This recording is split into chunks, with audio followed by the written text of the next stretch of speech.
While most people are tucked up safely in their bed, across Northern Ireland, a highly trained team of over 130 volunteers are on constant alert, ready to search for a high-risk missing person. It could be a child, someone with mental health issues, an elderly person. It is someone who needs to be found. Just need to take it easy, mate. It's not worth it. I'd say it's him. In these searches, minutes can be the difference between life and death. No, he's gone. But no matter the circumstances or how long it takes, their mission is simple: reunite the missing with their loved ones.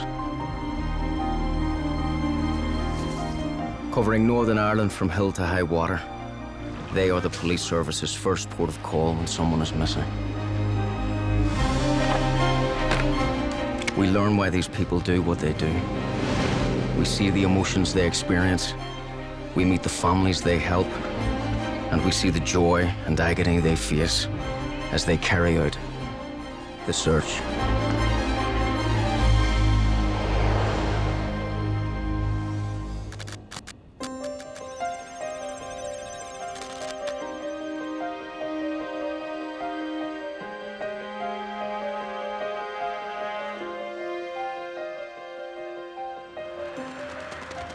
Calls to the Community Rescue Service can come at any time, day or night.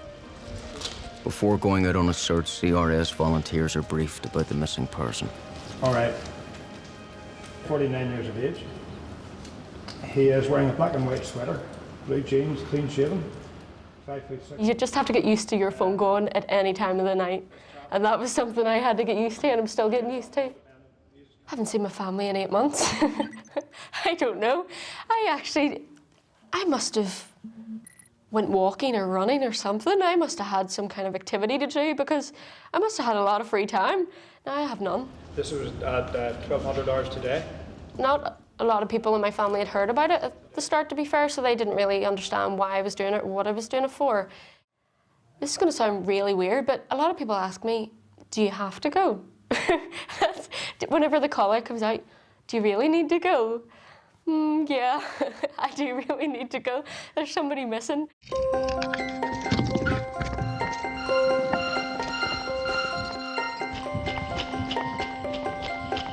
We're here this morning for an 87-year-old female. She was last seen at around about 23:30 last night when her son came to check on her.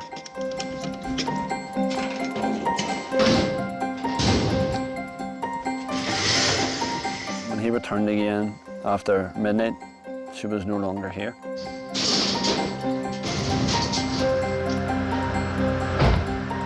She was last seen wearing a red fleece, a blue shirt and black trainers. She's approximately 5'8" in height, 78 kilograms in weight. She suffers from dementia and Alzheimer's. All available search and rescue technicians have been called to assemble at Points Pass, just outside Banbridge, for a missing 87-year-old called Gwyneth.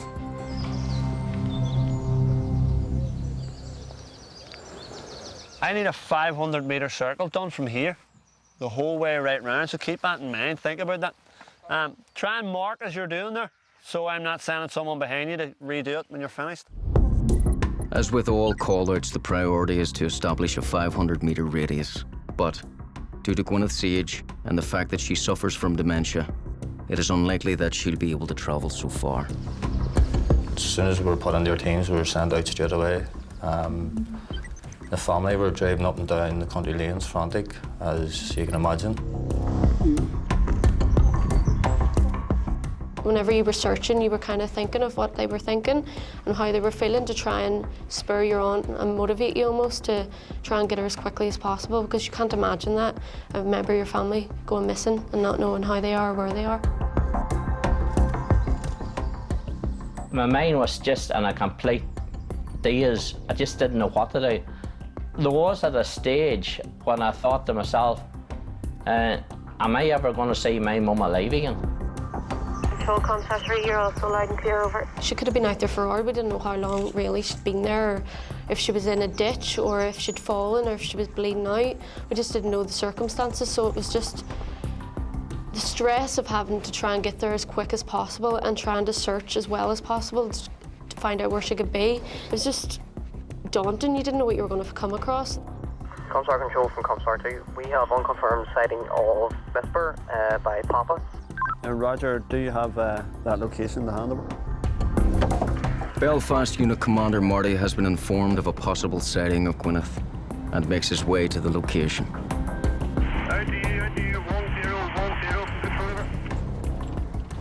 I'm not taking this one any further. Come on, jump out. With no way of crossing the rough terrain in their vehicles and with no time to lose, the team continue their rescue mission on foot. Left-hand side, you can see our vehicles in the field. Require stretcher urgently. Have you seen her here, have you? It come through that Mum had been found. It was a great sense of relief. Then I wondered, what state will Mum be in?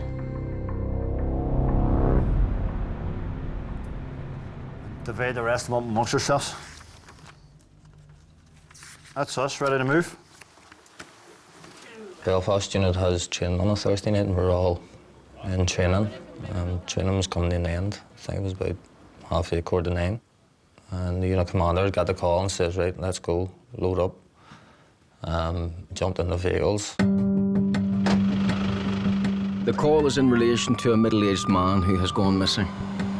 The CRS team track him from his last known location to a forest in County Antrim. Missing person, the car's been located just up here behind us. Slim build, he's tan, beard but more stubble. He was dropped back to his car. That was the last he was seen. Now the car's been found up here. His car had been located outside the front gates of the forest and there had been rope packaging located inside his car. There is labelling for a rope in the car, so be prepared if somebody may be hanging above your head. Control, this is Comstar 1, radio check. Right, ready? Move. Okay, guys, slightly closer to me. Just a couple steps. We covered the 500-metre radius from his car. It was a big task and there was a lot of other units. There was also a lot of police presence. The police helicopter was flying very low over the treetops. It was starting to get dark.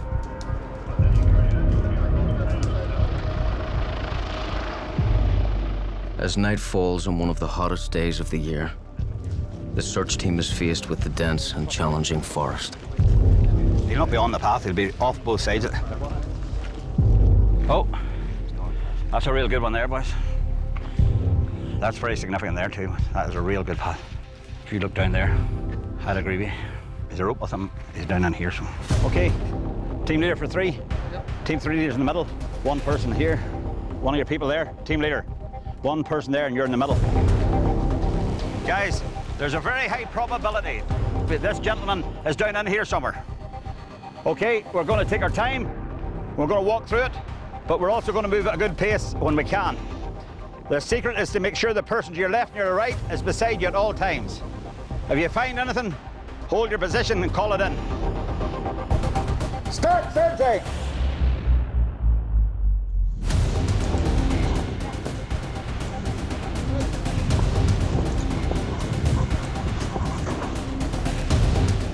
We've an orbiter rope over here. Good lad. So we look at that. Looks like the same sort of rope. Yeah. Yeah, it's getting more like 6 mil there. Maybe it's the same stuff, Keep moving forward.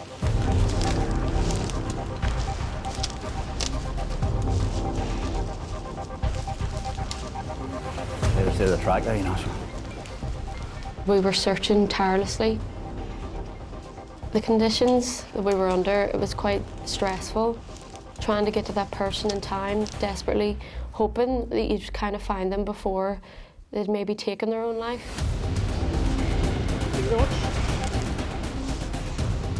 The heat was unbearable.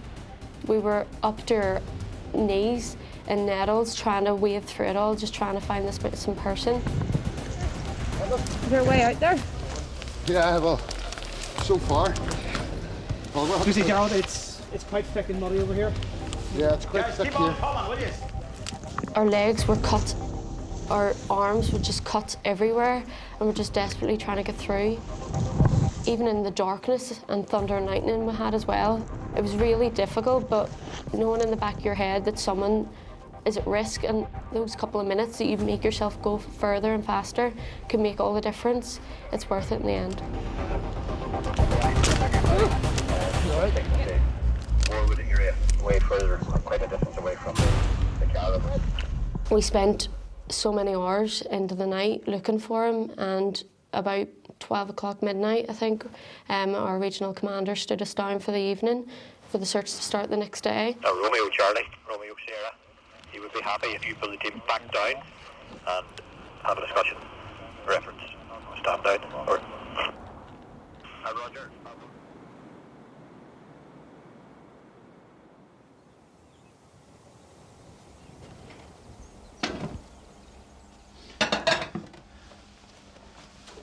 As a volunteer organisation, CRS rely heavily on the support of the community.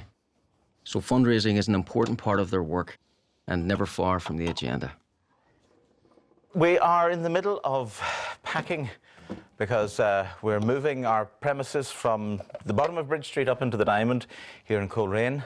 It's an exciting day, but it's also a stressful day because, like moving house, packing is stressful. I have been volunteer now with the rescue service for just over 2 years, and it's just a privilege to do it. It's a privilege to be able to do it. Having been at a difficult place in my own life, I wanted to do something significant. The rescue service gave me that opportunity and also actually probably saved me in a lot of senses. The background to a lot of our volunteers, they have some connection, whether personally or through their families, and I think that gives us an insight into just where people may be at the time that we are looking for them, you know, where they're at in their minds, and it's a lonely place to be. And there's so much need out there. Probably the ones that, you know, that I would have a personal feeling about are folk who are vulnerable, those who contemplate taking their own lives, because it is a position that a lot of people find themselves in, a position I may well have found myself in at one stage in my own life, and would be determined that we do our utmost either to prevent them from harming themselves or finding them and bringing them back to their families.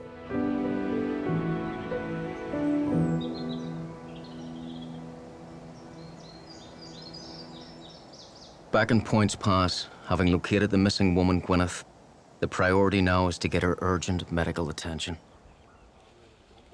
Whenever I heard, they said she's almost unconscious because the blood count was at an all-time low. And it was a concern. Well, Mum pulled through.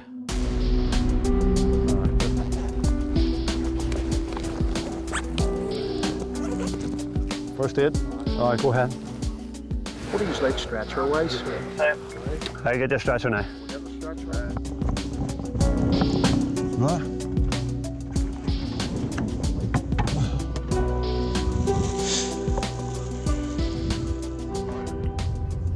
Roger. If you can no longer proceed any further, you're going to need to come by foot. Bring in stretcher urgently.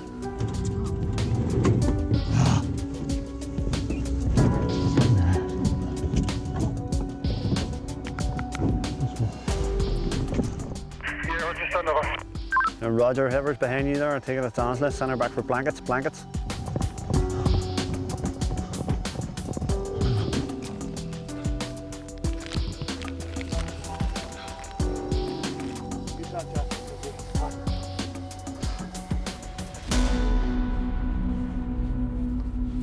It was mixed emotions because we weren't too sure whether she was going to make it or not, but we were happy that we got her and she was alive still. She was shivering quite heavily. She had cuts and bruises to her legs. She was disorientated. Hey, don't fight us. Just lean back. Normally it is we are going out searching for people who don't want to be found. She did want to be found. She didn't mean to go missing, and she was helpless. She couldn't get her way home. She didn't know how to get home. She was lost. At least other people, if they change their mind, they can come back to safety, but she had no way of coming back to safety, and that was the worst thing.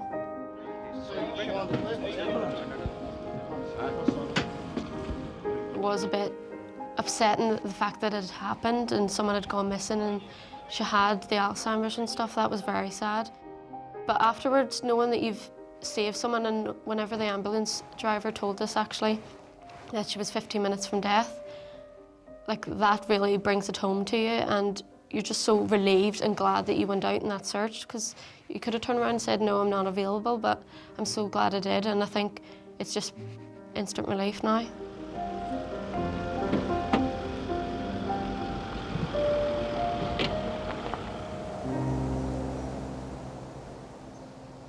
CRS continue their search in the County Antrim forest, trying to track all possible movements of the missing person. There, if you might imagine, right, Yes, like that. yeah. And I just rolled it to see if there was any discolourment in the label, but the label's not even discoloured, you know. 100%. It's fresh enough, and you can see why it's fresh. Look, you see the grass underneath it? It's not dead or nothing. It hasn't been lying there for a long time. But there is discolourment here, because the bottle was threw down, hit there, and it rolled back. That's what I know for a fact. That's a person. You can see where they put their foot there. Maybe he stopped here for a drink, threw the bottle down, and went on. Now, what you have here is a couple of tracks. I'm not 100% sure it's not a dog. The reason being, you see the way the grass has got a twist in it there? Yeah. When the dogs do is they go in and then do a turn, but they're too good at tracks not to. Right. So we need to wipe out that area here. So what you do is just watch you don't trample over the top of the trail, or you'll lose it, you know. Control, I'll be back up again, okay. 4 from Romeo Charlie. For your information, I'm just going back to control point to get an evidence bag for the bottle. We'll return to this location. Stay on the path when you're finished the search. Right from the word go, I'm like a vacuum cleaner, continually seeking out, searching, looking for information. I've been lucky enough to have a strange type of brain which allows me to process and absorb lots of pieces of information very, very, very quickly. And you have to be able to retain it continuously as it goes on. And it allows me to formulate very clear plans on what I think is the right step to take to find the missing person. No worries. Jack, your Commissar 3. After Thursday night, when the car was located, I was thinking, we'll get him tonight. When we worked through and got stood down for rest and then retest again on the Friday morning, I was thinking to myself, if he's not located today, it's going to be another long haul search. Yeah. Hello. Search teams have come across a hide made up with cable ties and bits of sticks and a blue rope inside it. Control room, I'm just making my way to that location now to do an assessment of it. Yeah. Oh, it's a good shed, all right. Cable ties lying there. However, I don't think it's him. It's all been used to build that. Aye, so, aye. He hasn't built this. No, I'm sure it's been lying for. It's good to see it, but I'd love to think it was him. It's a good find there. Somebody's been doing a lot of time in here.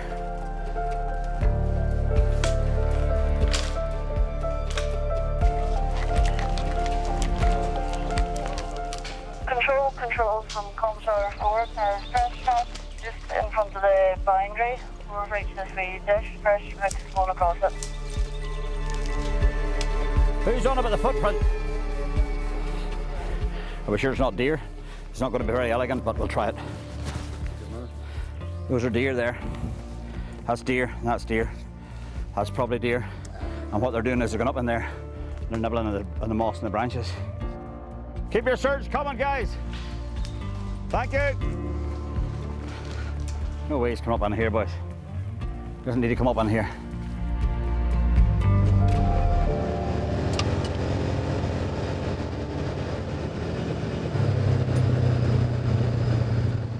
So the water bottle is found here. We have done something like that. Well, that's quite good. 500 metres is a lot of distance there, man.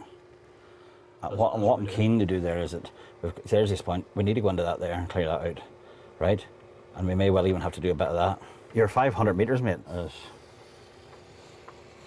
There's your 500, right? God almighty, Sean. Yes, mate. Just before you go any further.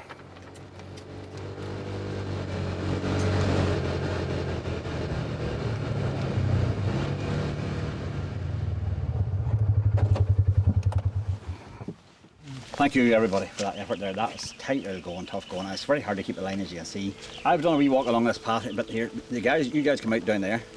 Norman then come out up around here somewhere. There's a bit in between that we didn't get. Is everybody okay? Everybody's all right for searching on. It's tough conditions through that whole place there. And you're doing a superb job, superb effort. I'm pretty certain he's in here somewhere, but we just have to get him. Right, let's go. You know the story, guys. Make sure you can see the one to your left, the one to your right at all times. If you can't, we're not searching properly. Guys, watch your eyes when you're in here. Sean was regrouping everybody to send back in to do a line search of an area where the team coming down had split off. So we went back into that area to search it. Don't forget, guys, I want you to keep the separation right. Go on, push on out a bit, guys. Down clear also, 3 from control. It was real dense trees. The trees were real close together. It's late at night, it's dark.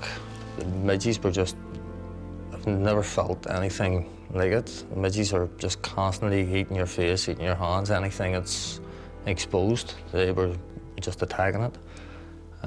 Everybody's focused on the one thing, is trying to get this guy back to his family. Yep. All search teams, forward! We were doing a line search through the trees, through the forest. And we just kept pushing.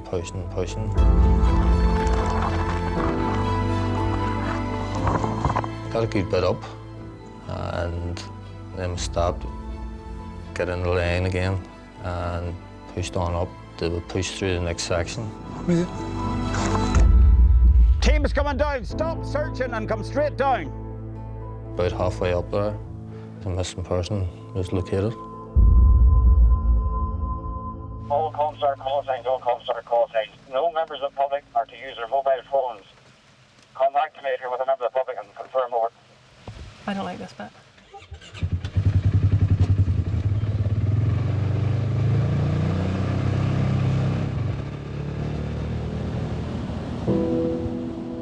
Get onto the path, stop. And just spread out. Spread out, give good spacing. Everybody stop on the path. Can you go in as well and stand to the other side? Jordan. Watch this, mate. There's a thing there. That's it, don't go any further yet. The way it came through was everybody stopped, don't move. Sort of knew it was him, and then it came through the radio that it was him, he was located. Romeo Charlie from Alpha November. Confirmed and understood. Unfortunately, they'd taken their own life, so it was a very difficult experience. I'll always prepare them for what they might see and talk to them and let them understand what they might possibly walk into. If they're happy enough to proceed and they do come into that sort of a scene, which unfortunately we did, the rest of the week, then I've been in contact with those people. I'm there if they need a phone call anytime, day or night. Ladies and gentlemen, thanks very much for all your assistance tonight. Obviously, it's not the happiest of conclusions, but finding him and returning him to his family is really, really important. An absolute superb bit of searching. Get as much rest as you can. And as we often say, take every opportunity to do the things you need to do. Once again, tremendous surge. Thank you very much. Thanks. Sometimes this job can be very negative, and the only thing that keeps everything positive is the camaraderie of your team.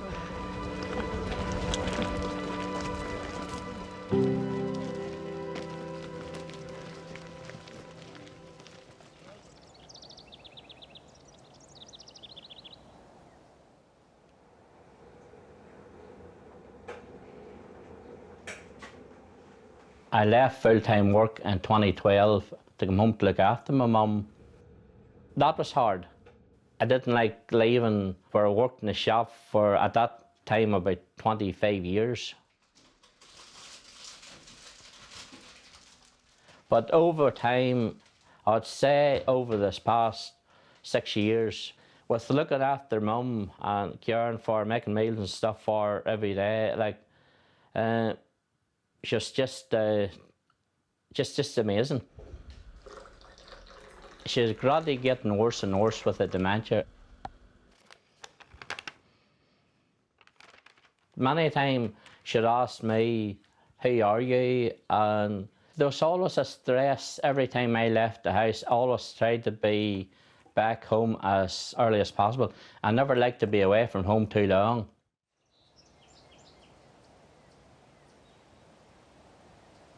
With Alzheimer's patients, people with that disease, their mind goes back till childhood. She never went down that lane before until opening the gate and closed it behind her. I reckon she was heading towards Lochbricklin. Her mum and dad, she was reared around Lochbricklin, and she always goes till, wants to stop at the house that, where they had the wee shop in Lochbricklin. What's your day had you, huh? Wee woman. Me? Yes, how are you? Mum is doing wonderfully well, and the blood pressure started coming up, temperature started coming up, and today she is really back to what she was before she left home. Just wish she was back home again. Remember that? Wee woman. I know Mum would like to be back in her own wee home again and back in her own surroundings. That's where she'd like to be. But last night I says, "Mum, do you know where you are?" She says, "Surely I know, I'm in the hospital." So I thought this is good, because the Alzheimer's isn't too bad. Then I says, "Would you like to move?" She says, "No, I'm all right here." I couldn't speak highly enough of the police service, the rescue service, the ambulance service. I think there's something in the range of 30 people involved in rescuing my mum. Getting out of their beds at 2, 3 o'clock in the morning just to come to look for people. I think they're the best people ever for the job they're doing.